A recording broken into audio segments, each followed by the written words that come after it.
Alors, donc visiblement, ce qu'on voyait tout à l'heure, vous êtes à peu près aussi nombreux dans le chat à être allés à la marche des fiertés et aussi nombreux, on en parlait, à aller à la manifestation des Gilets jaunes organisée par le collectif d'artistes, puisqu'il y a eu un collectif d'artistes qui a donc décidé de lancer une marche.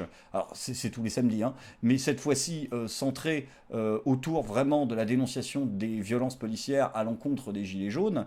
Donc c'est une manifestation Gilets jaunes avec une connotation un petit peu particulière. Le 29 juin 2019, en hommage à tous les blessés. Et en protestation contre les violences d'État, nous vous appelons tous à manifester. Gilets jaunes ou pas, nous sommes tous concernés. Ne parlez pas de répression et de violence policière. Ces mots sont inacceptables dans un état de droit, dit le président. Ce sont cette répression et ces violences policières qui sont inacceptables, pas le fait d'en parler. Alors on va en parler, haut et fort, tranquillement, sans s'énerver. Parlons de l'arsenal policier et judiciaire disproportionné déployé pour faire taire ses opposants. Parlons de ce sentiment de peur. Parlons de cette brutalité, pas seulement contre les casseurs, mais contre tous les manifestants et manifestantes. Y compris les street medics et les journalistes. Parlons des flashballs LBD, des grenades de désencerclement et autres armes de défense. La BAC s'en sert pour blesser, hors des règles de sécurité. Non pas en défense, mais en offense. Certains policiers visent des gens désarmés. Qui ne constituent pas une menace. Et ce collectif d'artistes s'est pris un shitstorm dans la gueule, puisque le même jour, il y avait la marche des fiertés. Que vous dire? J'ai été extrêmement pas étonné, malheureusement. J'aimerais l'être. C'est pas de la fausse humilité, mais sur ce cas-là, je le voyais venir gros comme une maison. Des commentaires Twitter. Alors, Twitter ne reflète pas le monde réel. Néanmoins, Twitter est parfois assez représentatif de ce qui peut se passer dans la tête des gens et dans les discussions qu'il peut y avoir dans le monde réel. Non pas quand ça m'arrange, mais quand il y a vraiment schisme, et quand il y a débat, et quand il y a 50-50. Et même là, dans le chat, il y a 50-50. Parce que là, on voit les arguments des uns et les arguments des autres. Et j'ai été, on va pas lire des tweets, c'est pas le but d'un live, extrêmement étonné de voir un registre de langage.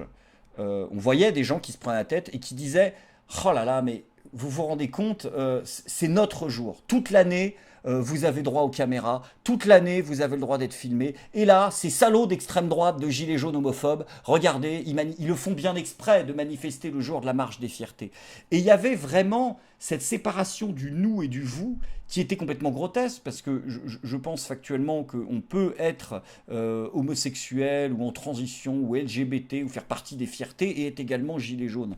Et c'est quand même absolument dingue. J'ai vu des trucs qui m'ont tellement étonné, quand tu vois des gens dire « vous ». Ça montre vraiment cette scission. Vous avez droit aux caméras toute l'année, et nous, c'est une fois dans l'année. Mais qu'est-ce que t'as pas compris dans le concept de manif des Gilets jaunes? Ils n'ont pas droit aux caméras toute l'année.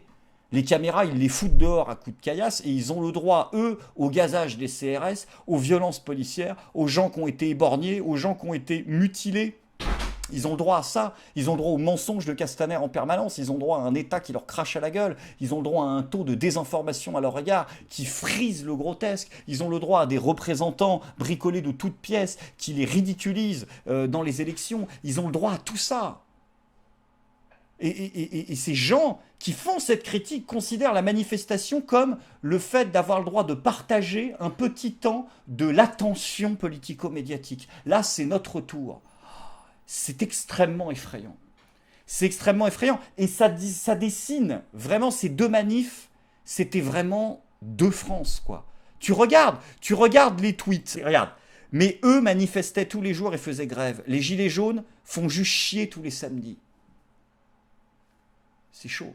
Et là, t'as le mec qui lui répond « Arrête de regarder BFM TV, une minorité fait chier, la majorité veut juste bouffer à sa faim. » Et là, t'as deux France, quoi. T'as la France d'Aurore, qui est inclusive, tolérante, ouverte à la diversité, au monde de demain, qui a un petit arc-en-ciel. Elle tient un blog où elle parle de son journal intime, de ses écrits, et elle trouve vraiment qu'il faut aujourd'hui manifester dans la rue, parce qu'aujourd'hui, il y a des gens qui souffrent, il y a la guerre, et il y a le sida. Et puis à côté, t'as l'autre mec, très probablement un homme, tout de suite première référence, arrête de regarder BFM, qui lui fait partie de cette autre France des internets, celle qui, bah oui, on sait d'où ça vient, la critique de BFM, ça vient du truc de la dissidence des années 2000, mais qui est dans cette autre culture dont on parlait au dernier live, et qui, elle, est complètement un autre monde, quoi. C'est vraiment deux France, quoi. Et d'ailleurs, c'est des faux culs, parce que quand ils disent ah, regardez, les gilets jaunes, c'est un scandale, ils vont nous voler toute l'attention des médias. Ils n'ont rien volé du tout. Hein. Il y a Libération qui a réussi à bricoler un article où ils disent quelques milliers de gilets jaunes, je crois, ont manifesté en France. L'article, c'est n'importe quoi. C'est le maximum qu'ils ont eu. Les médias n'en ont rien eu à foutre et ils n'ont même pas parlé spécifiquement de quelques manifs ou de quelques causes que ce soit. Ils ont dit c'est comme tout le temps, même Libé, ils en sont à dire ouais, ils ont fait chier comme toutes les semaines. Donc si tu veux, je le sentais qu'aujourd'hui, La République En Marche allait artificiellement faire monter le caractère soi-disant raciste, homophobe et antisémite des Gilets jaunes.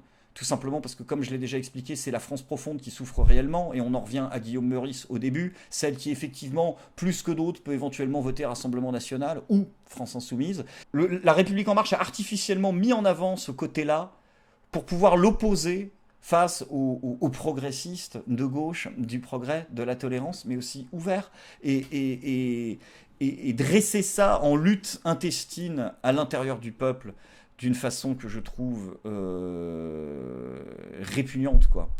Répugnante, quoi. Et là où la boucle est bouclée, et on revient encore à Pierre Martinez sur son transat. Ouh, Pierre Martinez, c'est qu'il a finalement bougé son cul, Pierre Martinez. C'est Philippe Martinez. Pardon, j'ai confondu avec le traiteur intraitable là, qui bouffe du taboulé. Non, c'est Philippe Martinez, donc c'est le secrétaire général de la CGT. Je pense qu'il est indispensable que la CGT soit présente dans de telles manifestations, puisque la CGT condamne et agit fermement pour s'opposer à toutes les discriminations, contre le racisme, et donc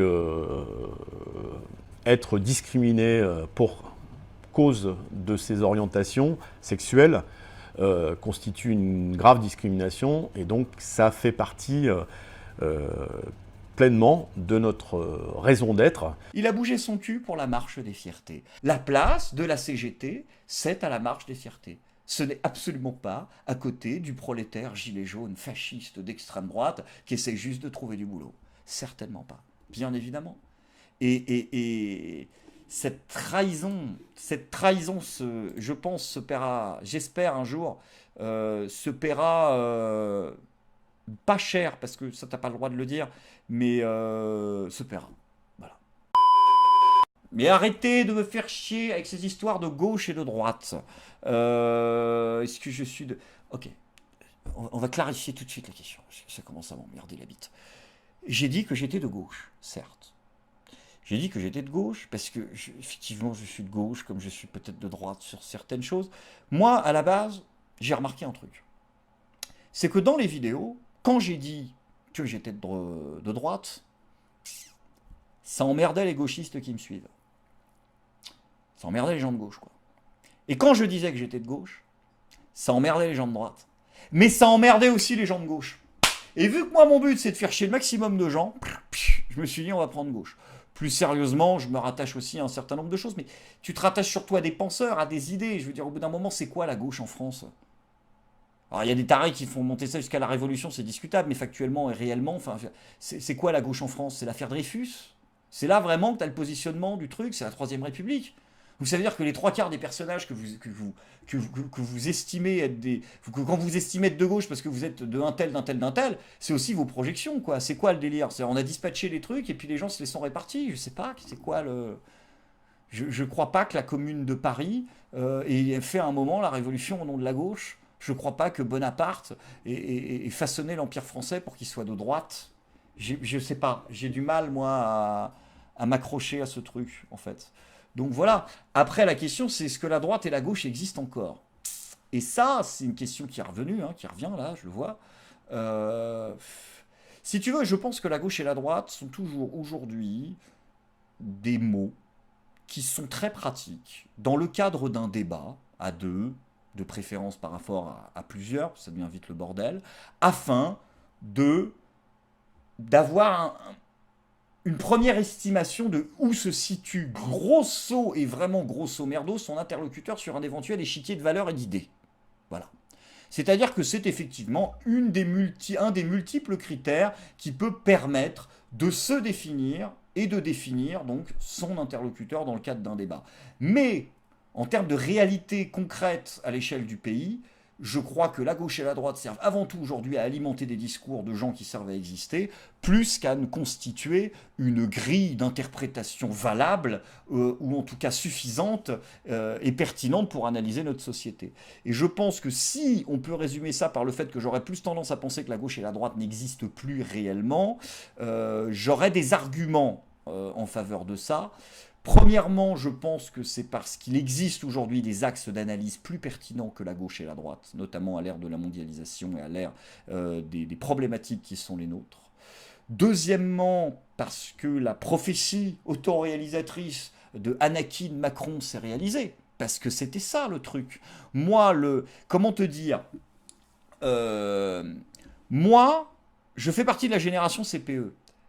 Je fais partie de la génération des gens qui ont cru, qui ont théorisé, à l'époque où ils étaient jeunes ou étudiants, que le problème principal que nous avions en France, qui est un truc, qui est une rhétorique qu'on a depuis à peu près les années 70, est dû au fait que les choses ne vont pas assez vite.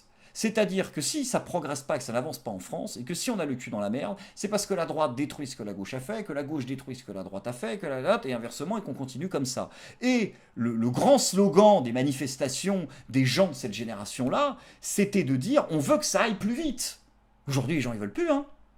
On veut que ça avance. Aujourd'hui, on est en marche. La prophétie, elle s'est réalisée. On a tous attendu et rêvé ce jour. On était tous persuadés que le jour où il n'y aurait plus la gauche et la droite en France, qu'on allait unifier ce truc-là, ce serait la fin des problèmes. Cette prophétie s'est réalisée avec Anakin Macron. Sauf que comme pour Anakin Macron, on ne s'attendait pas du tout à ce que ça se barre en couille, en fait, et que ça devienne ça, le truc. Mais il l'a fait. Il a récupéré les gens. T'as deux piliers, l'économique et le culturel. À gauche, ceux qui ont fait privilégier leur culturel sur l'économique, c'est-à-dire la tolérance, le progrès, l'inclusivité, ils sont partis chez Macron. Et ceux qui, à droite, faisaient primer l'économique sur leur culturel, alors leur culturel à eux, c'est quoi? C'est les valeurs d'identité, etc. Eh bien, ils sont allés chez Macron. Et c'est comme ça que ça s'est passé. Mais ce discours, si tu veux, qui tend à dire ça va pas assez vite, c'est Sarkozy, la fin. Elle s'est réalisée, la prophétie, c'est terminé, on l'a eu. Donc, maintenant, hors cohabitation, j'entends. Donc, il y a ça aussi qui a ébranlé le truc. Et puis la troisième raison, c'est que je pense que les gens ont de moins en moins aujourd'hui une lecture horizontale de la société et qu'ils l'ont remplacée, c'est l'instant conspi, par une lecture verticale. C'est-à-dire que ce discours qui consiste à considérer la droite et la gauche comme le cœur même de l'analyse des problèmes de société, par exemple les vidéos du Bouzeux, est un truc qui en a pris sacrément dans l'aile pour beaucoup de gens à entendre, et je dis bien à entendre, ça ne veut pas dire qu'il est recevable ou pas recevable, mais il y a parce que chez les gens, il y a une lecture de moins en moins horizontale de la société. Et ça, c'est le grand apport de la dissidence des années 2000. C'est ce qu'il en est resté, on va dire, factuellement. C'est-à-dire que si tu enlèves les boucs émissaires successifs ou les responsables successifs nommés, il reste cette vision selon laquelle, finalement, le problème ne vient pas de ces élites visibles qui sont la gauche et la droite, mais vient en fait d'un problème qui est largement au-dessus. Pour que l'analyse gauche-droite de la société perdure, il faut que les gens aient une analyse, pardon d'avoir craché, horizontale des problèmes de société. Et nous l'avons petit à petit remplacé, en tout cas je le pense, et je crois que c'est encore une fois l'apport majeur de la dissidence des années 2000 par une lecture horizontale des choses. Et que les gilets jaunes qui manifestent ne tiennent plus ce discours horizontal qui est celui des manifestants du CPE. Ils parlent tous des élites, ils parlent tous des banques. Les gens ne parlaient pas de ça dans les manifs à l'époque, où c'était anodin relativement. Et qu'on a aujourd'hui beaucoup de lucidité. On a compris à un moment que non, c'est pas une histoire d'alternance gauche-droite, c'est pas qu'en fait ils annulent le travail des uns et des autres, c'est qu'ils font le même. Et ça, à un moment, les gens l'ont compris. Et il y a eu, et ça a été ce basculement des années 2000, et qui ensuite a mené à quelque chose progressivement qui est allé vers la lecture la plus horizontale possible. Et c'est pour ça que le gouvernement, après Sarkozy, a commencé à la hâte, quand les choses étaient claires pour tout le monde, quand Sarkozy avait clos la page du « ça va pas assez vite », qu'on avait compris que c'était une escroquerie, c'est là qu'on a bricolé les théories du complot, parce que cette lecture horizontale des choses, il fallait surtout que les médias mettent l'accent sur leur aspect les plus farfelus, les reptiliens, et mon cul sur la commode, pour ne certainement pas poser cette question en tant que telle, et criminaliser et complotiser tous les gens qui pensaient comme ça. Mais le mal a pris, c'est pour ça que c'est entre guillemets le mal, bien évidemment, puisqu'encore une fois, je renvoie à la vidéo d'Astier du dernier live, c'est avant tout des gens qui se posent des questions. Et puis ça a mis un coup de mou, je pense, assez irréversible dans la lecture gauche-droite, et puis après, la gauche et la droite se sont détruits tout seuls, c'est aussi une des raisons. La gauche la gauche républicaine, on va dire, a trahi son électorat avec le tournant sociétal du mitterrandisme. Et puis la droite a trahi son électorat avec le tournant européen de Chirac et ses mensonges sur Maastricht. Donc l'extrême droite, je fais des grandes classifications, hein, ne survit pas à Le Pen, perd. Marine n'a pas le niveau, et Marion Maréchal, ce n'est pas ça, c'est encore autre chose. Donc, voilà. Et puis la gauche, l'extrême gauche, encore une fois on fait des grandes classifications, est rongée par l'entrisme intérieur de toutes les revendications identitaires, quoi, de toutes les revendications de leurs identitaires à eux, quoi. Ils ont beaucoup donné de leçons au FN et ils avaient raison de le faire, mais moi je considère que le FN a presque fait plus le ménage chez ces identitaires que l'extrême gauche, parce que eux, ils en ont maintenant en fait, plus qu'avant en fait. Eux, ça apparaît là. Et c'est un autre indigénisme, on va dire, c'est un autre message, mais c'est un fond qui, on l'a déjà vu tellement de fois, est commun, et Mélenchon, je crois, ne fait pas grand-chose pour s'opposer à cela, encore une fois, parce que, en plus d'avoir un logiciel laïque, qui le pousse parfois au ridicule tant il est extrême, il a l'hypocrisie de faire semblant de ne pas comprendre que sa critique laïque de la place qu'ont certaines religions en France ne s'arrête pas aux portes de la chrétienté et ne s'arrête pas aux portes de la LICRA les 2-3 fois dans l'année où il a besoin de rassurer cet électorat-là. Ne vous inquiétez pas, Palestine forever. Et moi, voilà. Après, peut-être que vous allez me dire dans le chat que je me trompe. Il faudrait trouver des vidéos de gens qui vont à un moment essayer, je sais pas, je tape des trucs, de défendre l'axe gauche-droite. Là, j'ai un débat, le clivage gauche-droite existe. Donc avec qui ? Avec des représentants politiques. Donc là, tu vois, on va avoir des gens qui vont essayer de nous expliquer, qui servent à quelque chose.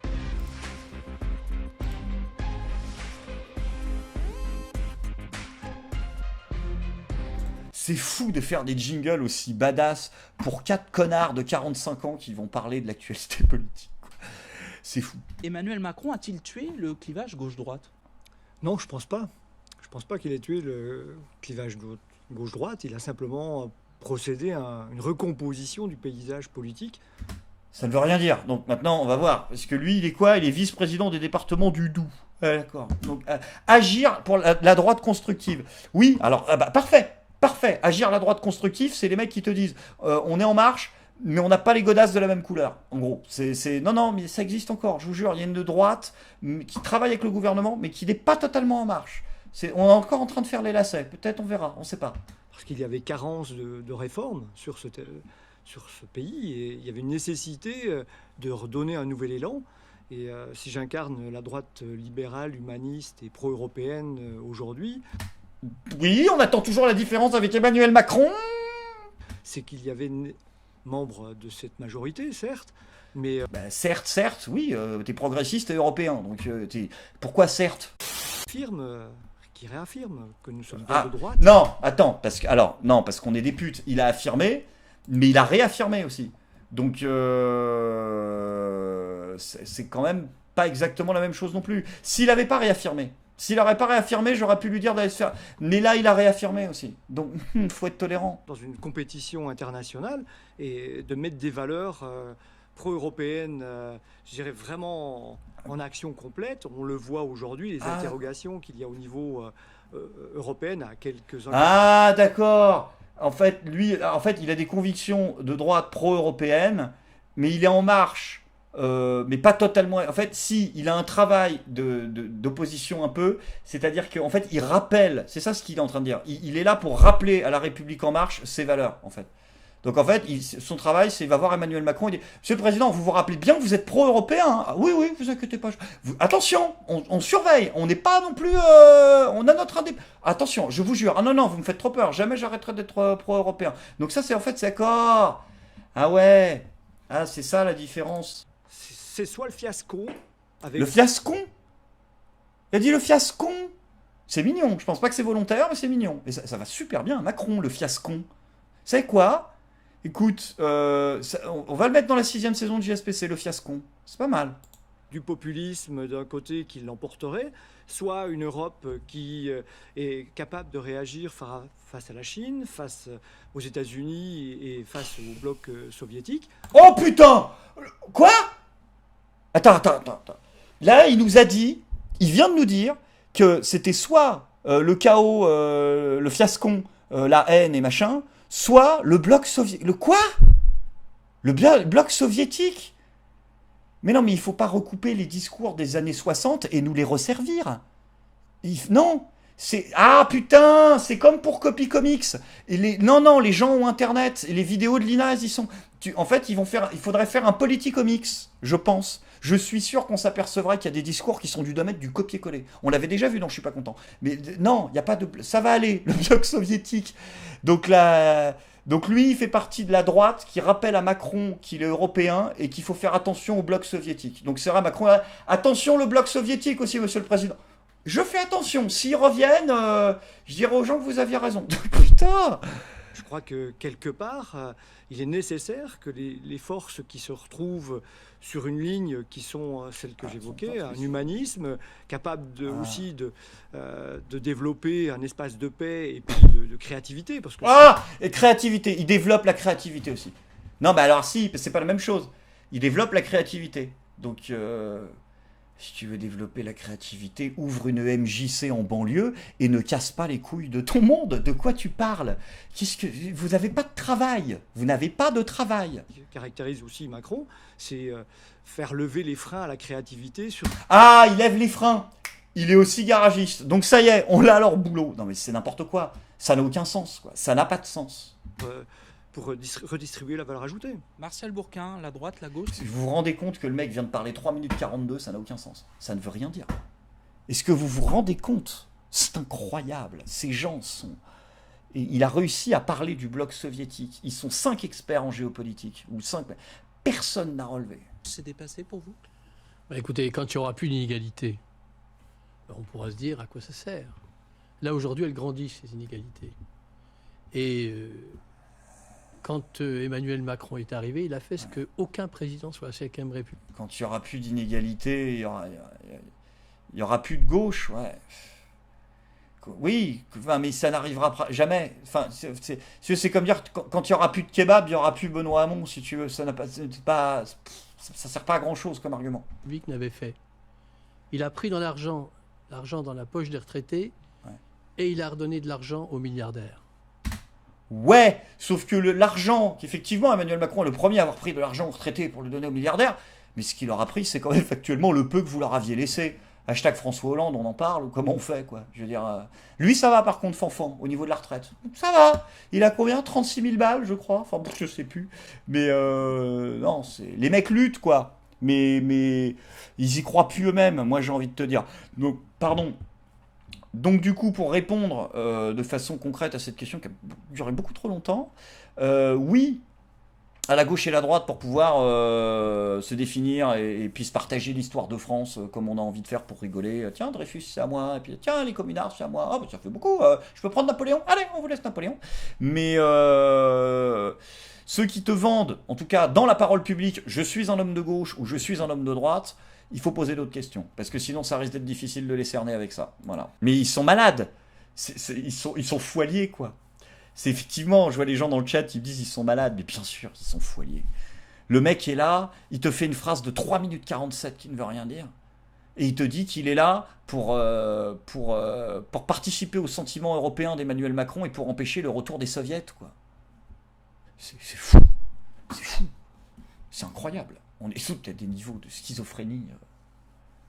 Si tu veux, c'était une blague, hein, à la base, le truc de Coluche. Ah bah non, je veux dire, les humoristes, on a le droit de faire le métier des politiques parce qu'eux, ils font bien de l'autre. C'est censé, enfin non, hein, c'était pas censé être au premier degré, qu'il fallait le prendre, comme beaucoup de choses chez lui d'ailleurs.